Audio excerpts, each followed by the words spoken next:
Hi all, welcome to X and Y class 7 USS ചാനൽ. So നമ്മളുടെ Christmas exam ഒക്കെ കഴിഞ്ഞു. ക്രിസ്മസ് എക്സാമിൻ്റെ ഇതൊക്കെ കഴിഞ്ഞു. നമുക്ക് ഇനി നമ്മുടെ ഫൈനൽ എക്സാം വന്നുകൊണ്ടിരിക്കുകയാണ്. സോ ഫൈനൽ എക്സാമിന് ഇനി ചുരുക്കം ദിവസങ്ങൾ മാത്രമാണ് നമ്മൾ മുന്നിലുള്ളത്.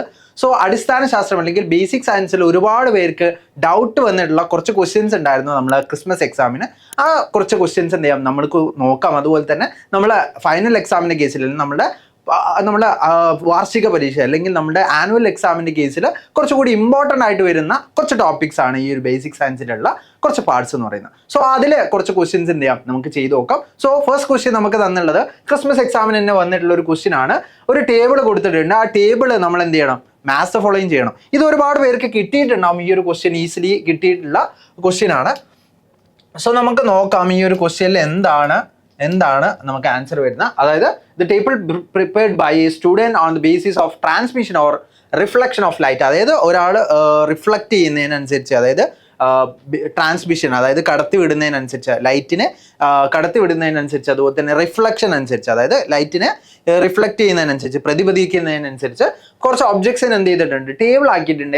Examine the table and identify the correct match എന്നാണ് ചോദിച്ചിട്ടുള്ളത്. സോ ഇവിടെ ഒബ്ജക്ട്സ് കൊടുത്തിട്ടുണ്ട്, അതിൻ്റെ സവിശേഷതകൾ അല്ലെങ്കിൽ പെക്യുലാരിറ്റി കൊടുത്തിട്ടുണ്ട്. സോ കാർഡ്ബോർഡ് ആണ് നമുക്ക് കൊടുത്തിട്ടുള്ളത്. Kaleidoscope, butter paper, glass lab ആണ്. സോ നമുക്ക് ലൈറ്റ് കടത്തി വിടുന്നതിനനുസരിച്ച് നമുക്ക് കുറച്ച് പേര് നമുക്ക് പറയാം അല്ലെ. അർദ്ധധാര വസ്തുക്കളുണ്ട്, സുതാര്യമായിട്ടുള്ള വസ്തുക്കളുണ്ട്, അധാരമായിട്ടുള്ള വസ്തുക്കളുണ്ട്, അല്ലെങ്കിൽ നമ്മൾ ട്രാൻസ്ലൂസന്റ് ഒബ്ജക്ട്സ് ഉണ്ട്, ട്രാൻസ്പെറന്റ് ഒബ്ജക്ട്സ് ഉണ്ട്, അതുപോലെ തന്നെ ഒപ്പേക്ക് ഒബ്ജക്ട്സ് ഉണ്ട്. അതുപോലെ തന്നെ ലൈറ്റിനെ റിഫ്ലക്ട് ചെയ്യുന്ന അല്ലെങ്കിൽ പ്രതിപദിക്കുന്ന കുറച്ച് ആൾക്കാരുണ്ട്. അവരെ നമ്മൾ റിഫ്ലക്റ്റിംഗ് ഒബ്ജക്ട്സ് എന്ന് വിളിക്കും. അല്ലെങ്കിൽ അവരിൽ നടക്കുന്നത് ചിലപ്പം മൾട്ടിപ്പിൾ റിഫ്ലക്ഷൻ ആയിരിക്കാം.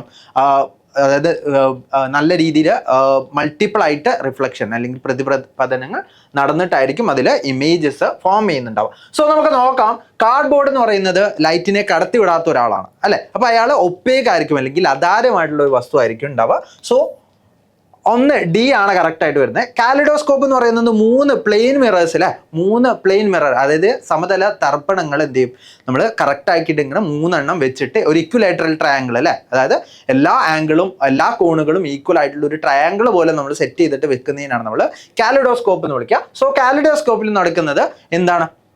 അതായത് മൾട്ടിപ്പിൾ റിഫ്ലക്ഷൻ ആണ്. അതായത് പ്രതിപതനങ്ങൾ, ഒരുപാട് ആവർത്തന പ്രതിപതനം നടന്നിട്ടാണ് അവിടെ എന്ത് ചെയ്യുന്നത്? ഇമേജ് ഫോം ചെയ്യുന്നത്. ഇനി ബട്ടർ പേപ്പർ ആണെങ്കിൽ ലൈറ്റിനെ കുറച്ച് കടത്തി വിടും അല്ലെ. അതിനെയാണ് നമ്മൾ അർദ്ധധാര വസ്തുക്കൾ എന്ന് വിളിക്കുക, അല്ലെങ്കിൽ ട്രാൻസ്ലൂസന്റ് ഒബ്ജക്ട്സ് എന്ന് വിളിക്കുക. സോ ട്രാൻസ്ലൂസന്റ് ഒബ്ജക്ട്സ് ആണ് കറക്റ്റ് ആയിട്ട് വരിക.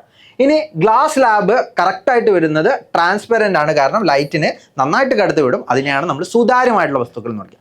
ഈസി ആയിട്ട് എല്ലാവർക്കും കിട്ടിയിട്ടുണ്ടാവും ഈ ഒരു ക്വസ്റ്റ്യൻ. ഈ ഒരു ക്വസ്റ്റ്യൻ്റെ റൈറ്റ് ആൻസർ 1 D ആണ്, 2 C ആണ്, 3 A ആണ്, അതുപോലെ തന്നെ 4 B ആണ്. അപ്പോൾ 1 D, 2 C, 3 A, 4 B എന്ന് പറയുന്ന ഓപ്ഷൻ ഉണ്ട്. ഓപ്ഷൻ B ആണ്. സോ ഇത് ഒരുപാട് പേർക്ക് എന്ത് ചെയ്തിട്ടുണ്ടാവും? കിട്ടിയിട്ടുണ്ടാവും. ഇവിടെ എല്ലാ ഇഷ്യൂസ് വരുന്നത് ഈ പാർട്ടിൽ തന്നെ അടുത്തതായിട്ട് വരുന്ന ബി ആയിട്ടുള്ള അല്ലെങ്കിൽ ബി സബ് ക്വസ്റ്റ്യൻ ആയിട്ട് വരുന്ന ഒരു ക്വസ്റ്റ്യൻ ആണ്. സോ ഈ ഒരു ക്വസ്റ്റ്യനിൽ നമുക്ക് കോണുകൾ കൊടുത്തിട്ടുണ്ട്. അതുമായിട്ട് റിലേറ്റ് ചെയ്തിട്ട് എത്ര ഇമേജുകൾ ഫോം ചെയ്യുന്നുണ്ട് അതിനനുസരിച്ച്, അല്ലെങ്കിൽ എത്ര ചിത്രങ്ങൾ അവിടെ ഉണ്ടാകുന്നുണ്ട് അല്ലെങ്കിൽ അവിടെ പ്രൊഡ്യൂസ് ചെയ്യുന്നുണ്ട് അതിനനുസരിച്ചുള്ള ഒരു ടേബിൾ ആണ് അവിടെ കൊടുത്തിട്ടുള്ളത്. ആംഗിൾ 30 ഡിഗ്രി അല്ലെങ്കിൽ കോണ് 30 ഡിഗ്രി, 2 പ്ലെയിൻ മിററുകൾ തമ്മിൽ അല്ലെങ്കിൽ 2 സമതല ദർപ്പണങ്ങൾ തമ്മിലുള്ള ആംഗിൾ 30 ഡിഗ്രി ആവുന്ന സമയത്ത് അവിടെ ഫോം ചെയ്യുന്നത് 11 ഇമേജുകളാണ്. 11 ചിത്രങ്ങളായിട്ടാണ് നമുക്ക് എന്ത് ചെയ്യാൻ പറ്റുക? ഒരു ഒബ്ജക്റ്റിനെ കാണാൻ പറ്റുക. അത് 60 ആവുന്ന സമയത്ത് അത് 5ലേക്ക് ചുരുങ്ങുന്നു. ഇനി 90 ആവുന്ന സമയത്ത് അത് വീണ്ടും കുറഞ്ഞ് 3ലേക്ക് വരുന്നു. ഇനി 120 ആവുന്ന സമയത്ത് 2ലേക്ക് വരുന്നു. സോ ഇതിലുണ്ടാവുന്ന ഇതിന്റെ പെക്യുലാരിറ്റി എന്താണ്? ഇത് എന്താണ് തെളിയിക്കുന്നതെന്നാണ് നമ്മളോട് ചോദിച്ചിട്ടുള്ളത്. സോ ഒരുപാട് പേർക്ക് എന്ത് ചെയ്തിട്ടുണ്ട്? ഈ ഒരു ക്വസ്റ്റ്യനിൽ മിസ്റ്റേക്ക് പറ്റിയിട്ടുണ്ട്. അപ്പോൾ ഈ ഒരു ക്വസ്റ്റ്യനിൽ എന്താണ് നമ്മൾ എഴുതേണ്ടതെന്ന് ചോദിച്ചു കഴിഞ്ഞാൽ ഇവിടെ എന്താണ് നമ്മൾ നോക്കാം. നമുക്കറിയാം നമ്പർ ഓഫ് ഇമേജസ് കാണാനുള്ള ഇക്വേഷൻ നമുക്കറിയാം. എന്താ നമ്പർ ഓഫ് ഇമേജസ് കാണാനുള്ള ഇക്വേഷൻ എന്ന് പറയുന്നത്? N = എത്ര ചിത്രങ്ങളാണ് നോക്കുകയാണെങ്കിൽ നമ്മൾ 360/x-1 ആണ് അല്ലെ. എക്സ് എന്ന് പറയുന്നത് എന്താണ്? നമ്മൾ 2 പ്ലെയിൻ മിറർ തമ്മിലുള്ള ആംഗിൾ ആണ് നമ്മൾക്ക് എക്സ് എന്ന് പറയുന്നത്. സോ N = 360/x-1 എന്ന് പറയുന്ന ഈ ഒരു ഇക്വേഷനിൽ ഇട്ട് കഴിഞ്ഞാൽ നമുക്ക് ഈ ഒരു വാല്യൂസ് ആണ് നമുക്ക് എല്ലാത്തിനും കിട്ടാം. ഓക്കെ, ഓരോ ആംഗിൾ ഇട്ട് കൊടുത്തു കഴിഞ്ഞാൽ നമുക്ക് ഇങ്ങനെയായിരിക്കും നമുക്ക് നമ്പർ ഓഫ് ഇമേജസ് കിട്ടുക. അപ്പോൾ നമ്മൾ മനസ്സിലാക്കേണ്ടത് പ്ലെയിൻ മിററുകൾ തമ്മിലുള്ള ആംഗിൾ കുറയും തോറും എന്ത് ചെയ്യും? അതായത് കോണ് കുറയും തോറും അവിടെ എന്ത് സംഭവിക്കും? ഇമേജുകളുടെ എണ്ണം കൂടിക്കൊണ്ടിരിക്കുകയാണ്. സോ അതാണ് നമ്മൾ ഈ ഒരു ആൻസറിൽ ശരിക്കും എന്ത് ചെയ്യേണ്ടത്, എഴുതേണ്ടത്. പലപ്പോഴും പല സ്റ്റുഡൻസും എന്ത് ചെയ്തിട്ടുണ്ട്, ഇത് ഇത്രയാകുമ്പോൾ ഇത്ര വരുന്നുണ്ട്, അതല്ല ചോദിച്ചിട്ടുള്ളത്. ഇവിടെ എന്താ ചോദിച്ചിട്ടുള്ളത്? ഇവിടെ ചോദിച്ചിട്ടുള്ളത് ഇതിൻ്റെ പ്രത്യേകത എന്താണ്, അല്ലെങ്കിൽ ഇതിൽ നിന്ന് നമുക്ക് മനസ്സിലാക്കാൻ പറ്റിയ സവിശേഷത, ഇൻഫറൻസ് എന്താണെന്നാണ് ചോദിച്ചിട്ടുള്ളത്. സോ ആ ഇൻഫറൻസിൽ നമ്മൾ എന്ത് ചെയ്യണം?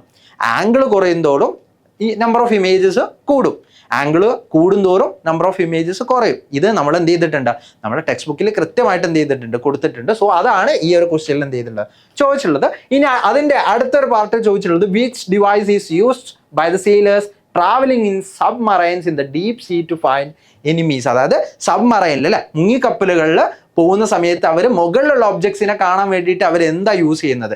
അവർ യൂസ് ചെയ്യുന്നത് പെരിസ്കോപ്പ് എന്ന് പറയുന്ന ഒരാളെയാണ് അല്ലെ. പെരിസ്കോപ്പ് എന്ന് പറയുന്ന ഒരു ഡിവൈസ് ആണ് എന്ത് ചെയ്യുന്നത്, അവർ യൂസ് ചെയ്യുന്നത്.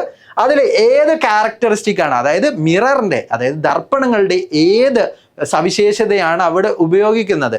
ആവർത്തന പ്രതിപതനം അല്ലെങ്കിൽ മൾട്ടിപ്പിൾ റിഫ്ലക്ഷൻ എന്ന് പറയുന്ന ഒരു കാര്യമാണ് എന്ത് ചെയ്യുന്നത്, അവിടെ യൂസ് ചെയ്യുന്നത്. സോ മൾട്ടിപ്പിൾ റിഫ്ലക്ഷൻ അല്ലെങ്കിൽ ആവർത്തന പ്രതിപതനം എന്ന് പറയുന്ന ഓപ്ഷനാണ് നമുക്ക് മൾട്ടിപ്പിൾ റിഫ്ലക്ഷൻ അല്ലെങ്കിൽ ആവർത്തന പ്രതിപതനം എന്ന് പറയുന്ന ഓപ്ഷനാണ്, അല്ലെങ്കിൽ ഈ ഒരു ആൻസറാണ് നമ്മൾ അവിടെ എന്ത് ചെയ്യേണ്ടത്, എഴുതേണ്ടത്. സോ ഇത്രയും എഴുതിയിട്ടുണ്ടെങ്കിൽ നമുക്ക് എന്ത് ചെയ്യും, അവിടെ നല്ല രീതിയിൽ സ്കോർ ചെയ്യാൻ പറ്റും. പക്ഷെ പല സ്റ്റുഡൻസിലും എന്ത് ചെയ്തിട്ടുണ്ട്, ഈ ഒരു മിസ്റ്റേക്ക് വന്നിട്ടുണ്ട്. സോ ഒരിക്കലും നിങ്ങൾ എന്ത് ചെയ്യരുത്, ഇങ്ങനെയുള്ള ക്വസ്റ്റ്യൻസ്, സിമ്പിൾ ആയിട്ടുള്ള ക്വസ്റ്റ്യൻസ് ആണ് വന്നിട്ടുള്ളത്, പക്ഷെ ഇങ്ങനെയുള്ള ക്വസ്റ്റ്യൻസിൽ നമുക്ക് ഒരുപാട് മിസ്റ്റേക്സുകൾ വരാൻ ചാൻസ് ഉണ്ട്. സോ ഈ ഒരു കാര്യം എന്ത് ചെയ്യുക, നിങ്ങൾ കൃത്യമായിട്ട് ശ്രദ്ധിക്കുക. അതുപോലെ തന്നെ നിങ്ങൾക്ക് ഡൗട്ടുള്ള ക്വസ്റ്റ്യൻസ് അല്ലെങ്കിൽ നിങ്ങൾക്ക് കുറച്ചുകൂടി കൺഫ്യൂസിങ് ആയി തോന്നിയിട്ടുള്ള ഏതെങ്കിലും ക്വസ്റ്റ്യൻ ഉണ്ടെങ്കിൽ നിങ്ങൾ കമൻറ്റ് ബോക്സിൽ ചോദിക്കുക. അതുപോലെ തന്നെ നമ്മുടെ USS എക്സാം ആണ് നമുക്ക് വരാൻ പോകുന്നത്. സോ USS എക്സാമിന് നമുക്ക് വരുന്ന ടൈപ്പ് ഓഫ് ക്വസ്റ്റ്യൻസ് കൂടിയാണ് ഈ ഒരു ക്വസ്റ്റ്യൻ. USS എക്സാം ചിലപ്പോൾ നിങ്ങൾ കാണുന്ന സമയത്ത് USS എക്സാം കഴിഞ്ഞിട്ടുണ്ടായിരിക്കാം.